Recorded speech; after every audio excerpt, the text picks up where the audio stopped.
bem com vocês? Espero que vocês estejam bem. Nossa aula de hoje vai ser uma revisão, certo? De uma parte do que a gente estudou lá atrás, no início do ano. E o nosso primeiro assunto de hoje vai ser crenças primitivas. O que são as crenças primitivas? As crenças primitivas são nada mais que a religiosidade, né? A religião do povo do tempo das cavernas, do homem primitivo. E o que é religião? Né? Como é que a gente vai saber, determinar o que é religião? Não tem como determinar, mas a gente pode estudar 3 elementos base que nos ensinam o que é um pouquinho de religião, o que a gente pode considerar religião. Né? A religião está fundamentada nesses 3 pontos. Quais são eles? Primeiro, o espiritual. Segundo, o pessoal. E terceiro, o social. Por que a religião é espiritual?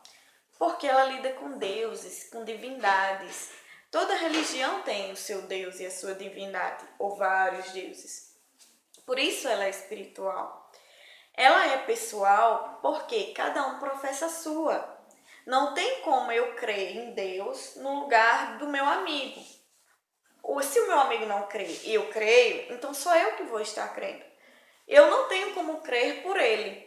Então, por isso que a religião é pessoal. Eu não tenho como professar aquela religião por outra pessoa. Eu só vou fazer isso por mim mesmo. A religião é social porque ela é também social porque ela reúne comunidades. Se você for analisar direitinho, você vai para uma missa, lá você vai ver todo tipo de pessoa. Você vai ver pessoas que têm um pouco mais de dinheiro, você vai ver pessoas um pouco mais humildes financeiramente, você vai ver pessoas de vários estudos, desde a dona de casa até um engenheiro, um médico, né? Você vai ver agricultores. Então, a religião ela é social porque ela reúne muita gente de diversas comunidades, certo? Aí vamos lá. A religião, no tempo primitivo, ela nasceu com alguns objetivos. Quais foram os primeiros objetivos da religião? Por que ela surgiu? Qual era a função dela? Primeiro, a religião ela tinha a função de compreender a natureza. O homem ele não tinha o domínio da natureza e ele também não sabia por que as coisas aconteciam daquela forma. Ele não sabia por que chovia, ele não entendia por que de repente parava de chover, por que o vulcão estava lá e explodia aquela lava quente que saía destruindo tudo. Então, o homem ele precisava compreender essas coisas. E para trazer respostas, ele criou a religião, certo? Quando ele faz isso, a religião parte para o segundo objetivo, que é influenciar a natureza. O homem acreditava que a partir da religião, por meio dela, ele iria influenciar a natureza. Então, como é que ele influenciar?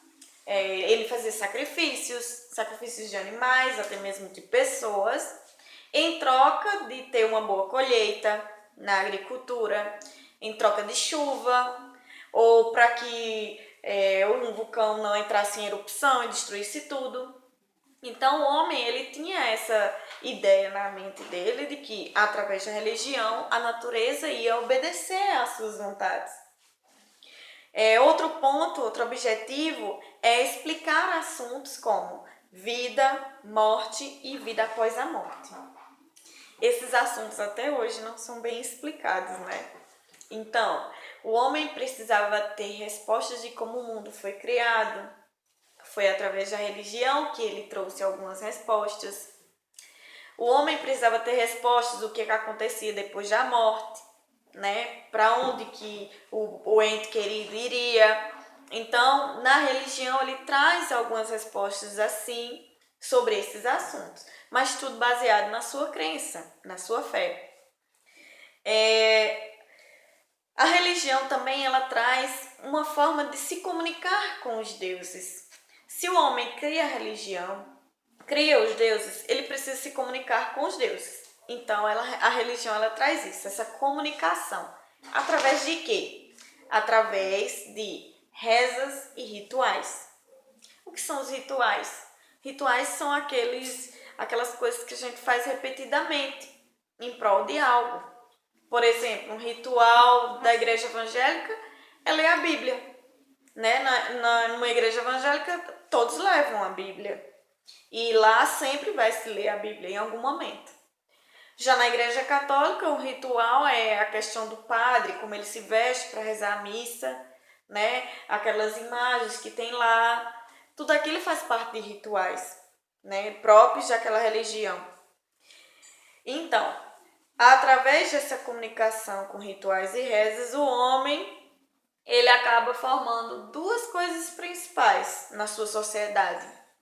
Ele forma grupos sociais e identidade coletiva. E o que são os grupos sociais? É quando se reúnem pessoas que professam a mesma religião, que fazem as mesmas coisas, né? Que vivem da mesma forma. Elas montam grupos, né? E o que é a identidade coletiva? Eu expliquei de exemplo em sala de aula. Que se você estiver andando na rua e alguém te chamar, ei menino, vem cá, como é teu nome? Você vai dizer o quê? Você vai dizer seu nome. Mas se você está lá na sua sala e alguém bate na porta e pergunta, que turma é essa aqui? O que você vai responder? Você vai responder, nós somos sexto B, nós somos sexto C, nós somos sétimo A, sétimo B, oitavo. Você vai responder de acordo com a turma que você está. E essa resposta, esse sétimo B, é exatamente a sua identidade coletiva naquele momento. Todos que estão naquela sala, que fazem parte daquela turma, têm a mesma identidade de sétimo B. Se a gente for para um circo ou para um cinema com a escola e alguém chega a dizer, que escola é essa aqui? O que você vai dizer? Nós somos a PS.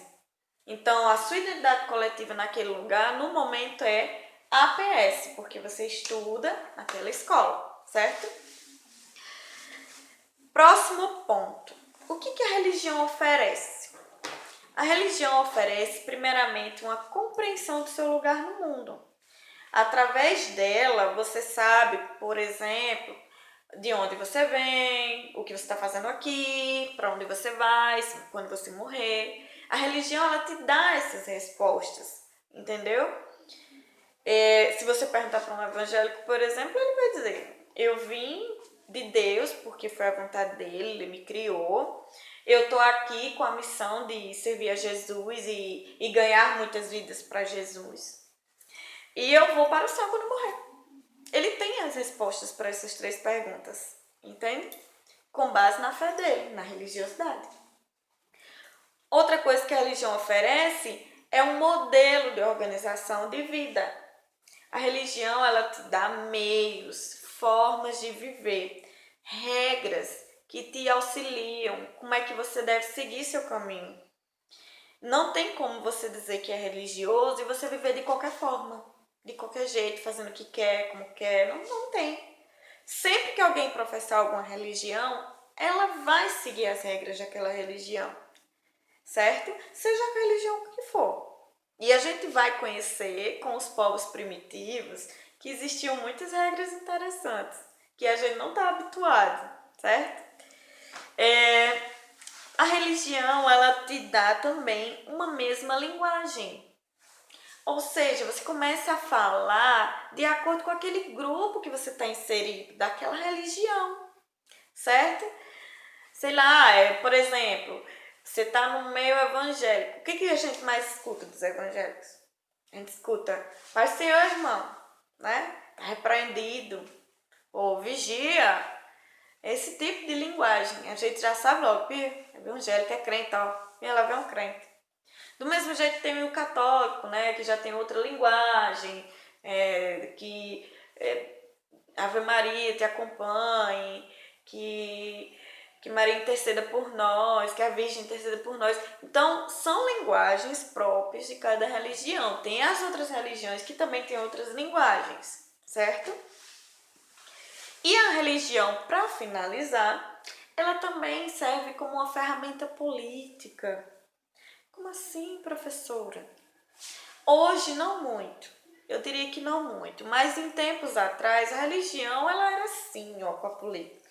Assim, entendeu? Entrelaçada, uma só, indivisível. Por exemplo, o faraó do Egito. O faraó do Egito era tido como um deus. Ele era adorado como um deus. E o faraó, a gente sabe que era o rei daquele lugar, né? Era quem comandava todo o Egito. E, por exemplo, na Idade Média, quando um rei era para ser coroado, quem abençoava, quem determinava que ele poderia ser coroado era a Igreja Católica. É tanto que quem colocava a coroazinha na cabeça do rei era o sacerdote da Igreja Católica, era o Papa, muitas vezes, certo? Se a igreja batesse o pé e dissesse, não, vai ser rei não, ele não seria. A igreja era quem determinava isso. E nisso a gente pode ver a religião como uma ferramenta política, ok? Deixa eu só averiguar aqui o tempo, tá ótimo. Gente, essa foi a minha explicação. Falei rápido, porque o tempo tem que ser curtinho. Qualquer dúvida que você tenha, você volta o vídeo ou você me procura no privado do WhatsApp, certo? Um cheiro pra vocês, estou com muita saudade, que Deus abençoe.